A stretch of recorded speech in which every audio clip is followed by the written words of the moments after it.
Hi ಪ್ರಿಯ ವೀಕ್ಷಕರೇ, ಮೌನ ಮಂಜರಿ stories ಚಾನೆಲ್ಗೆ ಸ್ವಾಗತ. ಇವತ್ತಿನ ಕತೆ ಒಂದು ಕುತೂಹಲಕಾರಿ ತಿರುವುಗಳನ್ನು ಹೊಂದಿದೆ. ನಂಬಿಕೆ, ಮೋಸ ಮತ್ತು ಅನಿರೀಕ್ಷಿತ ಸಂಬಂಧಗಳ ಜಾಲದಲ್ಲಿ ಹೆಣೆದುಕೊಂಡಿದೆ. ಈ ಕತೆ ನಿಮ್ಮನ್ನು ಹಿಡಿದಿಟ್ಟುಕೊಳ್ಳುತ್ತದೆ. ಕತೆಯ ಕೊನೆಯವರೆಗೂ ಊಹಿಸಲು ಸಾಧ್ಯವಾಗದಂತಹ ಸನ್ನಿವೇಶಗಳನ್ನು ಒಳಗೊಂಡಿದೆ. ನನ್ನ ಹೆಸರು ರಾಧು. ನನಗೆ 28 ವರ್ಷ. ನಾನು ಮದುವೆಯಾಗಿದ್ದೇನೆ. ನನ್ನ ಹೆಂಡತಿ ರಮ್ಯಾ ಸುಂದರವಾಗಿದ್ದಾಳೆ. ಅವಳು ನನ್ನ ತಂದೆ ತಾಯಿಯ ಜೊತೆ ಹಳ್ಳಿಯಲ್ಲಿ ವಾಸಿಸುತ್ತಿದ್ದಾಳೆ. ನಾನು ಪಟ್ಟಣದಲ್ಲಿ ಕೆಲಸ ಮಾಡುತ್ತಿದ್ದೇನೆ. ಒಂದು ಸಣ್ಣ ತೋಟದಲ್ಲಿ ಕೆಲಸ ಮಾಡಿಕೊಂಡಿದ್ದೆ. ಆ ತೋಟದಲ್ಲಿ ನಡೆದ ಒಂದು ಘಟನೆಯಿಂದ ನನ್ನ ಜೀವನ ಬದಲಾಯಿತು. ನಾವು ಬಡತನದಲ್ಲಿದ್ದರಿಂದ ನಾನು ಪಟ್ಟಣದ ದೊಡ್ಡ ಮನೆಯಲ್ಲಿ ಕೆಲಸಕ್ಕೆ ಸೇರಿದೆ. ಆ ಮನೆಯ ಮಾಲೀಕರು ಶ್ರೀಮಂತ ದಂಪತಿಗಳಾದ ರಾಜೇಶ್ ಮತ್ತು ವಾಣಿ. ನಾನು ಕೆಲಸ ಮಾಡುವ ಮನೆಯಲ್ಲಿ ತೋಟದ ಕೆಲಸಗಳನ್ನು ನೋಡಿಕೊಳ್ಳುತ್ತಿದ್ದೆ. ಮನೆಯ ಹಿಂಭಾಗದ ತೋಟದ ಸಸ್ಯಗಳಿಗೆ ನೀರು ಹಾಕುವುದು ನನ್ನ ಜವಾಬ್ದಾರಿಯಾಗಿತ್ತು. ಅಲ್ಲದೆ ಮನೆಗೆ ಯಾರಾದರೂ ಅತಿಥಿಗಳು ಬಂದರೆ ಅವರಿಗೆ ತೋಟವನ್ನು ತೋರಿಸುವುದು ನನ್ನ ಕೆಲಸವಾಗಿತ್ತು. ಇದೇ ಮನೆಯಲ್ಲಿ ಅಡುಗೆ ಮಾಡಲು ಲಲಿತಾ ಎಂಬ ಮಹಿಳೆ ಕೆಲಸ ಮಾಡುತ್ತಿದ್ದಳು. ಅವಳು ಕೂಡ ಅದೇ ಮನೆಯಲ್ಲಿ ವಾಸಿಸುತ್ತಿದ್ದಳು. ಅಡುಗೆ ಮನೆಯ ಪಕ್ಕದಲ್ಲಿರುವ ಚಿಕ್ಕ ಕೋಣೆಯಲ್ಲಿ ವಾಸವಾಗಿದ್ದಳು. ಲಲಿತಾಳ ಗಂಡ ತೀರಿಕೊಂಡಿದ್ದರು. ಅವಳ ಮಗಳು ಬೆಂಗಳೂರಿನಲ್ಲಿ ಕೆಲಸ ಮಾಡುತ್ತಿದ್ದಳು. ನಾನು ಮನೆಯ ಪಕ್ಕದಲ್ಲಿರುವ ಒಂದು ಚಿಕ್ಕ ಕೋಣೆಯಲ್ಲಿ ಉಳಿದುಕೊಂಡಿದ್ದೆ. ಪ್ರತಿದಿನ ತೋಟದ ಕೆಲಸಗಳನ್ನು ಮುಗಿಸಿ ಮನೆಯಲ್ಲಿ ಊಟ ಮಾಡಿ ಆ ಕೋಣೆಯಲ್ಲಿ ವಿಶ್ರಾಂತಿ ಪಡೆಯುತ್ತಿದ್ದೆ. ಕೆಲವೊಮ್ಮೆ ಮನೆಯ ಮಾಲೀಕರು ವಾಣಿ ಮತ್ತು ರಾಜೇಶ್ ವ್ಯಾಪಾರದ ಕೆಲಸಗಳಿಗಾಗಿ ಊರಿಗೆ ಹೋಗುತ್ತಿದ್ದರು. ನಾನು ಮತ್ತು ಲಲಿತಾ ಕೆಲಸಗಾರರಾಗಿದ್ದರಿಂದ ನಮ್ಮಿಬ್ಬರ ನಡುವೆ ಸ್ನೇಹ ಬೆಳೆಯಿತು. ಮನೆಯಲ್ಲಿ ಯಾರೂ ಇಲ್ಲದ ಸಮಯದಲ್ಲಿ ನಾವು ಮಾತನಾಡಿಕೊಂಡು ಸಮಯ ಕಳೆಯುತ್ತಿದ್ದೆವು. ಕೆಲವು ತಿಂಗಳುಗಳ ನಂತರ ನಾವು ತುಂಬಾ ಆತ್ಮೀಯರಾದೆವು. ನಮ್ಮ ನಡುವೆ ಒಂದು ರೀತಿಯ ಬಾಂಧವ್ಯ ಬೆಳೆಯಿತು.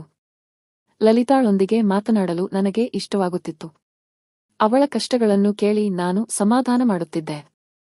ಒಂದು ದಿನ ಮಾಲೀಕರು ಊರಿಗೆ ಹೋದಾಗ ನಾನು ಮತ್ತು ಲಲಿತಾ ಮಾತನಾಡುತ್ತಾ ಹತ್ತಿರವಾದೆವು. ಆ ಸಮಯದಲ್ಲಿ ನಾವು ಮಾಲೀಕರ ಬೆಡ್ರೂಮಿಗೆ ಹೋಗಿ ಅಲ್ಲಿ ಸ್ವಲ್ಪ ಸಮಯ ಕಳೆದೆವು. ನಂತರ ಅದನ್ನು ಸ್ವಚ್ಛಗೊಳಿಸಿ ಮೊದಲಿನಂತೆಯೇ ಇಟ್ಟೆವು. ನಂತರ ನಮಗೆ ಅದು ಒಂದು ರೀತಿಯ ಖುಷಿ ನೀಡಿತು. ಮಾಲೀಕರು ಯಾವಾಗ ಊರಿಗೆ ಹೋಗುತ್ತಾರೆ ಎಂದು ಕಾಯುತ್ತಿದ್ದೆವು. ಆ ಮನೆಯಲ್ಲಿ ಯಾರೂ ಇಲ್ಲದಿದ್ದಾಗ ನಾವು ಒಟ್ಟಿಗೆ ಸಮಯ ಕಳೆಯುತ್ತಿದ್ದೆವು. ಅದು ನಮಗೆ ಒಂದು ರೀತಿಯ ಹವ್ಯಾಸವಾಗಿ ಮಾರ್ಪಟ್ಟಿತ್ತು. ಒಂದು ಬಾರಿ ಮಾಲೀಕರು ವಾಣಿ ಮತ್ತು ರಾಜೇಶ್ ಮದುವೆ ಕಾರ್ಯಕ್ರಮಕ್ಕೆಂದು 5 ದಿನಗಳ ಕಾಲ ಊರಿಗೆ ಹೋದರು. ಆ 5 ದಿನಗಳಲ್ಲಿ ನಾವು 4 ದಿನ ಎಂಜಾಯ್ ಮಾಡಿದೆವು. ಕೊನೆಯ ದಿನ ಒಂದು ಹೊಸ ಪ್ಲಾನ್ ಮಾಡಿಕೊಂಡೆವು. ಆದರೆ ಅಂದು ಮಾಲೀಕರು ಬೇಗನೆ ಬಂದ ಕಾರಣ ಎಲ್ಲವೂ ಹಾಳಾಯಿತು.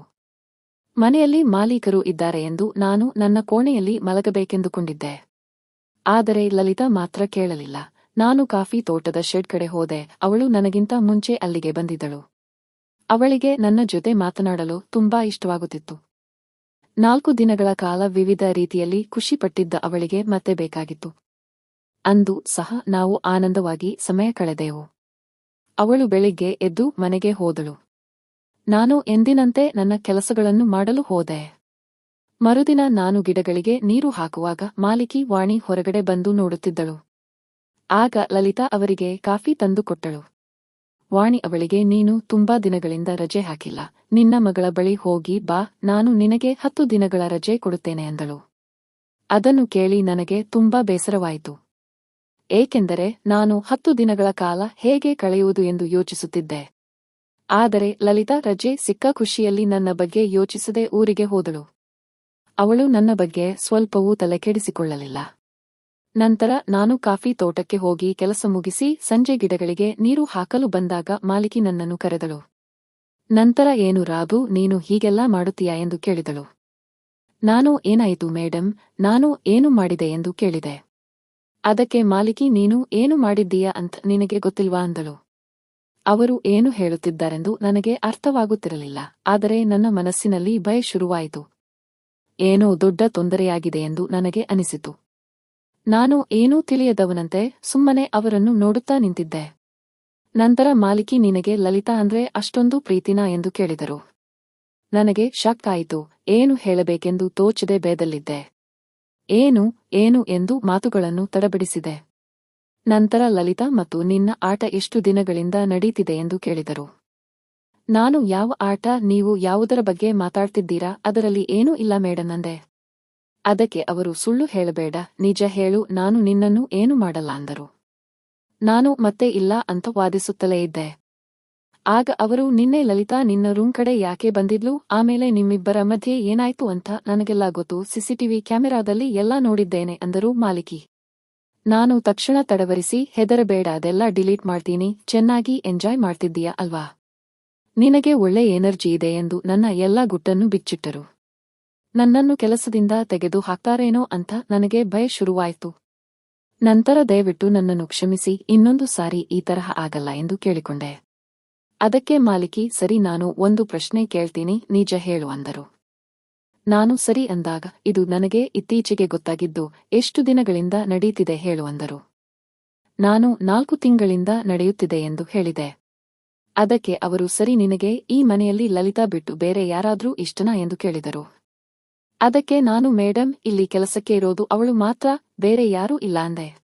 ನಂತರ ಮಾಲಿಕಿ, ನಿನ್ನ ಕೆಲಸದವರು ಮಾತ್ರ ಇಷ್ಟನಾ, ಬೇರೆ ಯಾರೂ ಬೇಡವಾ ಎಂದು ಕೇಳಿದಳು. ಆ ಮಾತು ಕೇಳಿ ನನಗೆ ಒಂದು ರೀತಿ ವಿಚಿತ್ರ ಎನಿಸಿತು. ನಾನು ಏನು ಹೇಳದೆ ಸುಮ್ಮನೆ ನಿಂತಿದ್ದೆ. ನಂತರ, ಯಾಕೆ ಈ ಮನೆಯಲ್ಲಿ ಊಟ ಮಾಡ್ತೀಯಾ, ನಮ್ಮ ಮನೆಯಲ್ಲಿ ಕೆಲಸ ಮಾಡ್ತೀಯಾ, ಈ ಮನೆಯ ಓನರ್ ಅಂದ್ರೆ ಇಷ್ಟ ಇಲ್ವಾ ಅಂದಳು. ಮಾಲಿಕಿ ಆ ರೀತಿ ಕೇಳಿದಾಗ ನನಗೆ ಆಕಾಶವೇ ತಲೆ ಮೇಲೆ ಬಿದ್ದಂತಾಯ್ತು. ನಾನು ಒಳಗಡೆ ನಡುಗುತ್ತಿದ್ದೆ. ಆಗ ಮಾಲಿಕಿ, ನೋಡು, ಭಯಪಡಬೇಡ, ನಾಳೆಯಿಂದ ಲಲಿತಾ ಕೆಲಸಕ್ಕೆ ಬರೋದು ಬೇಡ ಅಂತ ಹೇಳುತ್ತೇನೆ. ನೀನು ಅವಳ ಜೊತೆ ಏನು ಮಾಡ್ತಿದ್ದೀಯೋ ಅದೆಲ್ಲ ನನ್ನ ಜೊತೆ ಮಾಡಬೇಕು, ಇಲ್ಲ ಅಂದ್ರೆ ಎಲ್ಲಾನು ಮಾಲೀಕರಿಗೆ ಹೇಳಿ ನಿನ್ನನ್ನು ಇಲ್ಲಿಂದ ಹೊರಗೆ ಹಾಕಿಸುತ್ತೇನೆ ಅಂದಳು. ನನಗೆ ನನ್ನ ಹೆಂಡತಿ, ತಂದೆ, ತಾಯಿ ನೆನಪಾದರು. ಕೊನೆಗೆ ಏನೇ ಆಗಲಿ ಎಂದು ಸರಿ ಎಂದು ಒಪ್ಪಿಕೊಂಡೆ. ಈ ಮೊದಲು ಗುಟ್ಟಾಗಿ ನಡೆದಿದ್ದ ಕೆಲಸ ಕೊನೆಗೆ ಮಾಲೀಕರಿಲ್ಲದ ಟೈಮಲ್ಲಿ ನಡೆಯಲು ಶುರುವಾಯಿತು. ಪ್ರಿಯಾಗೆ ಆಕೆಯ ಗಂಡನಿಂದ ಯಾವ ಖುಷಿಯೂ ಸಿಕ್ಕಿರಲಿಲ್ಲ ಅಂತ ಅನಿಸ್ತಿತ್ತು. ಅವಳಿಗೆ ಇದರ ಬಗ್ಗೆ ಬಹಳ ಆಸಕ್ತಿ ಇತ್ತು. ಹಗಲು ರಾತ್ರಿ ಎನ್ನದೆ ನನ್ನನ್ನು ಕರೆದುಕೊಂಡು ಅದನ್ನು ಮಾಡಿಸಿಕೊಳ್ಳುತ್ತಿದ್ದಳು. ಹೀಗೆ ಕೆಲವು ದಿನಗಳ ನಂತರ ಲಲಿತಾ ಊರಿಂದ ವಾಪಸ್ ಬಂದಳು. 1-2 ದಿನ ಆಕೆಯ ಜೊತೆ ಆಟವಾಡಿದ ನಂತರ ನನಗೆ ಸ್ವಲ್ಪ ಆರೋಗ್ಯ ಕೆಟ್ಟಿತು. ನಾನು 1 ವಾರ ರಜೆ ಕೇಳಿದಾಗ ಮಾಲಿಕಿ, ನೀನು 1 ವಾರ ರಜೆ ಹಾಕಿದರೆ ಇಲ್ಲಿ ಕೆಲಸ ಯಾರು ಮಾಡ್ತಾರೆ ಎಂದು ಕೇಳಿದರು. ನಾನು ಅವರ ಜೊತೆ ವಾದ ಮಾಡಿ 1 ವಾರ ರಜೆ ತೆಗೆದುಕೊಂಡು ಊರಿಗೆ ಹೋದೆ. ಊರಲ್ಲಿ 4 ದಿನಗಳು ಕಳೆದವು. ಆಗ ಮಾಲಿಕಿ ಫೋನ್ ಮಾಡಿ ಬೇಗ ಕೆಲಸಕ್ಕೆ ಬಾ ಎಂದು ಒತ್ತಾಯಿಸಿದರು. ನಾನು ಇನ್ನೂ ಹುಷಾರಾಗಿಲ್ಲ, ಇನ್ನೆರಡು ದಿನ ಬಿಟ್ಟು ಬರ್ತೀನಿ ಅಂದೆ. ತುರ್ತು ಕೆಲಸ ಇತ್ತು, ಅದಕ್ಕೆ ಹೋಗಬೇಕಾಯಿತು ಎಂದು ಹೇಳಿದೆ.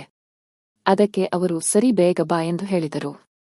ನಾನು 2 ದಿನಗಳ ನಂತರ ನೇರವಾಗಿ ಊರಿಗೆ ಹೋದೆ. ಲಲಿತಾಗೆ ಫೋನ್ ಮಾಡಿದಾಗ ಅವಳು ಊರಲ್ಲಿ ಸಂಬಂಧಿಕರ ಮನೆಯಲ್ಲಿ ಕಾರ್ಯಕ್ರಮಕ್ಕೆ ಬಂದಿದ್ದೇನೆ, ಮನೆಯಲ್ಲಿ ಅಮ್ಮ ಇರ್ತಾರೆ ನೋಡು ಅಂದಳು. ಆದರೆ ನಾನು ಮನೆಗೆ ಹೋದಾಗ ಅಲ್ಲಿ ಪ್ರಿಯಾ ಇರಲಿಲ್ಲ. ನಾನು ನನ್ನ ಕೆಲಸವನ್ನು ಶುರುಮಾಡಿ ಗಿಡಗಳಿಗೆ ನೀರು ಹಾಕುತ್ತಿದ್ದೆ. ಆಗ ನನ್ನ ಕೋಣೆಯಿಂದ ನನಗೆ ಏನೋ ಸೌಂಡ್ ಕೇಳಿಸಿದ ಹಾಗಾಯಿತು. ನನ್ನ ಹತ್ತಿರ ಮಾತ್ರ ಕೀ ಇದೆ, ಇದು ಹೇಗೆ ಓಪನ್ ಆಯ್ತು ಎಂದು ಕಿಟಕಿಯಿಂದ ನೋಡಿದೆ. ನೋಡಿದಾಗ ಶಾಕ್ ಆಯ್ತು. ನೋಡಿದಾಗ ಪ್ರಿಯಾ ಬೇರೆ ಒಬ್ಬ ಹುಡುಗನ ಜೊತೆ ಆರಾಮಾಗಿ ಇದ್ದಳು. ನಾನು ಆ ಹುಡುಗನ ಮುಖ ನೋಡಿದಾಗ ಅವನು ನಮ್ಮ ಮನೆಗೆ ವೈರಿಂಗ್ ಮಾಡಲು ಬಂದಿದ್ದ ಹುಡುಗ ಎಂದು ಗೊತ್ತಾಯಿತು. ನಾನು ಅಲ್ಲೇ ನಿಂತು ಎಲ್ಲವನ್ನೂ ನೋಡಿದೆ. ಪ್ರಿಯಾ ತನ್ನ ಕೆಲಸ ಮುಗಿದ ನಂತರ ಆ ಹುಡುಗನನ್ನು ಕಳುಹಿಸಿದಳು. ನಾನು ಏನೂ ನೋಡಿಲ್ಲ ಎನ್ನುವ ಹಾಗೆ ಗಿಡಗಳಿಗೆ ನೀರು ಹಾಕುತ್ತಾ ಇದ್ದೆ. ಆಗ ಪ್ರಿಯಾ ಬಂದು ಯಾವಾಗ ಬಂದೆ ಎಂದು ಕೇಳಿದಳು. ನಾನು ಇವಾಗ ತಾನೇ ಬಂದೆ ಅಂದೆ. ಅದಕ್ಕೆ ಅವಳು ಸರಿ ಆಯ್ತು ಎಂದು ಹೇಳಿ ಒಳಗೆ ಹೋದಳು. ಅಂದು ರಾತ್ರಿ ನಾನು ನನ್ನ ರೂಮಿಗೆ ಹೋಗಿ ಮಲಗಿಕೊಂಡೆ. ನಾನು ಮಲಗುವಾಗ ಮಾಲಿಕಿ, ಎಲ್ಲಿಗೆ ಹೋಗ್ತಾ ಇದೀಯಾ, ಇವತ್ತು ನಿನ್ನ ಕೆಲಸ ಮರೆತು ಹೋಯ್ತಾ, ಇವತ್ತು ಮಾಲೀಕರು ಮನೆಯಲ್ಲಿ ಇಲ್ಲ, ಅವರು ಇನ್ನೂ 4 ದಿನ ಬರೋದಿಲ್ಲ, ಲಲಿತಾ ಕೂಡ 3 ದಿನ ಬರೋದಿಲ್ಲ ಅಂದಳು. ಆಗ ನಾನು ನಾಳೆ ನೋಡೋಣ ಮೇಡಮ್, ಊರಿಂದ ಬಂದಿದ್ದೀನಿ, ಅದಕ್ಕೆ ಸುಸ್ತಾಗಿದೆ ಅಂದೆ. ಅಂದು ಊರಿಂದ ಬಂದಿದ್ದರಿಂದ ಹಳ್ಳಿಯ ಮನೆಯ ಕೆಲವು ಸಮಸ್ಯೆಗಳು ನನ್ನ ತಲೆಯಲ್ಲಿ ಓಡುತ್ತಿದ್ದವು. ನನಗೆ ಮನಸ್ಸಿಲ್ಲದಿದ್ದರೂ ನಾನು ಮಾಡಲೇಬೇಕಿತ್ತು. ಆ ದಿನ ಅದನ್ನು ಮಾಡಿ ನಾನು ನನ್ನ ರೂಮಿನಲ್ಲಿ ಹೋಗಿ ಮಲಗಿಕೊಂಡೆ. ರಾತ್ರಿ ಮಲಗಿರುವಾಗ ನಾನು ಈ ಕೆಲಸ ಮಾಡುತ್ತಿರುವುದು ಸರಿ ಇಲ್ಲವೆಂದು ಅನಿಸಿತು. ನಾನು ಇಷ್ಟೊಂದು ದೂರ ಇದ್ದರೂ ನನ್ನ ಹೆಂಡತಿ ಮನೆಯ ಜವಾಬ್ದಾರಿಯನ್ನು ಒಬ್ಬಳೇ ನಿಭಾಯಿಸುತ್ತಿದ್ದಾಳೆ. ನಾನು ಊರಿಗೆ ಹೋದಾಗ ಆಕೆ ಒಂದು ಸಾರಿಯೂ ಬೇಸರ ಮಾಡಿಕೊಳ್ಳಲಿಲ್ಲ. ನಾನು ಮಾಡುತ್ತಿರುವ ಕೆಲಸಕ್ಕೆ ಮರ್ಯಾದೆ ಕೊಟ್ಟು ನನ್ನನ್ನು ಖುಷಿಯಿಂದ ಕಳುಹಿಸಿಕೊಟ್ಟಿದ್ದು ನನಗೆ ನೆನಪಾಯಿತು. ಎಲ್ಲವನ್ನೂ ಯೋಚಿಸುತ್ತಾ ನಾನು ನಿದ್ರೆಗೆ ಜಾರಿದೆ. ಬೆಳಿಗ್ಗೆ ಎದ್ದು ಪ್ರಿಯಾ ಮನೆಗೆ ಹೋದಾಗ ಅವರು ನನ್ನ ಜೊತೆ ಸರಿಯಾಗಿ ಮಾತನಾಡಲಿಲ್ಲ. ನಿನ್ನೆ ನಾನು ಬೇಗನೆ ರೂಮಿಗೆ ಹೋಗಿದ್ದೆ, ಅದಕ್ಕೆ ಹೀಗೆ ಮಾತಾಡ್ತಿದ್ದಾಳೆ ಎಂದು ಸುಮ್ಮನಾದೆ. ಕೊನೆಗೆ ಇದು ಸರಿ ಬರೋದಿಲ್ಲವೆಂದು ಅನಿಸಿತು. ಇದುವರೆಗೆ ನಡೆದಿದ್ದು ನಡೆದೋಯ್ತು, ಇದು ಹೀಗೆ ಮುಂದುವರೆದರೆ ಅವರ ಕುಟುಂಬಕ್ಕೂ ತೊಂದರೆ, ನನಗೂ ತೊಂದರೆಯಾಗುತ್ತದೆ ಎಂದು ಯೋಚಿಸಿದೆ. ಅಂದೇ ರಾತ್ರಿ ಯಾರಿಗೂ ಹೇಳದೆ ಕೇಳದೆ ನಾನು ಊರಿಗೆ ಬಂದೆ. ಮರುದಿನ ಊರಿಂದ ಫೋನ್ ಮಾಡಿ ಕೆಲಸಕ್ಕೆ ಬರೋದಿಲ್ಲ, ನನಗೆ ಹುಷಾರಿಲ್ಲ ಎಂದು ಹೇಳಿದೆ. ಈಗ ನಾನು ಊರಲ್ಲಿ ಖುಷಿಯಾಗಿ ಇದ್ದೇನೆ. ಈಗ ಪ್ರಿಯಾ ನನ್ನ ಜಾಗಕ್ಕೆ ಬೇರೆಯವರನ್ನು ಕೆಲಸಕ್ಕೆ ನೇಮಕ ಮಾಡಿಕೊಂಡಿದ್ದಾಳೆ ಎಂದು ಲಲಿತಾ ಹೇಳಿದಳು. ಆದರೆ ಅವರಿಬ್ಬರ ನಡುವೆ ಏನಿದೆಯೋ ನನಗೆ ಗೊತ್ತಿಲ್ಲ. ಈ ಕಥೆಯು ಕೇವಲ ಕಾಲ್ಪನಿಕ. ಯಾವುದೇ ವ್ಯಕ್ತಿ ಅಥವಾ ಘಟನೆಗೆ ಸಂಬಂಧಿಸಿಲ್ಲ. ಇದು ಕೇವಲ ಮನರಂಜನೆಗಾಗಿ ಮಾತ್ರ. ದಯವಿಟ್ಟು ಇದನ್ನು ಗಂಭೀರವಾಗಿ ಪರಿಗಣಿಸಬೇಡಿ. ಇದು ಇವತ್ತಿನ ಕತೆ ಹೇಗಿತ್ತು ಅಂತ ಕಮೆಂಟ್ ಮಾಡಿ ತಿಳಿಸಿ. ನಮ್ಮ ಚಾನೆಲ್ಗೆ ಹೊಸಬರಾಗಿದ್ದರೆ ಸಬ್ಸ್ಕ್ರೈಬ್ ಮಾಡಿಕೊಂಡು ಪಕ್ಕದಲ್ಲಿರುವ ಬೆಲ್ ಐಕಾನ್ ಕ್ಲಿಕ್ ಮಾಡಿ. ನಿಮ್ಮ ಪ್ರೀತಿ ಪ್ರೋತ್ಸಾಹ ನಮಗೆ ತುಂಬಾ ಮುಖ್ಯ. ಮತ್ತೆ ಸಿಗೋಣ. ಧನ್ಯವಾದಗಳು.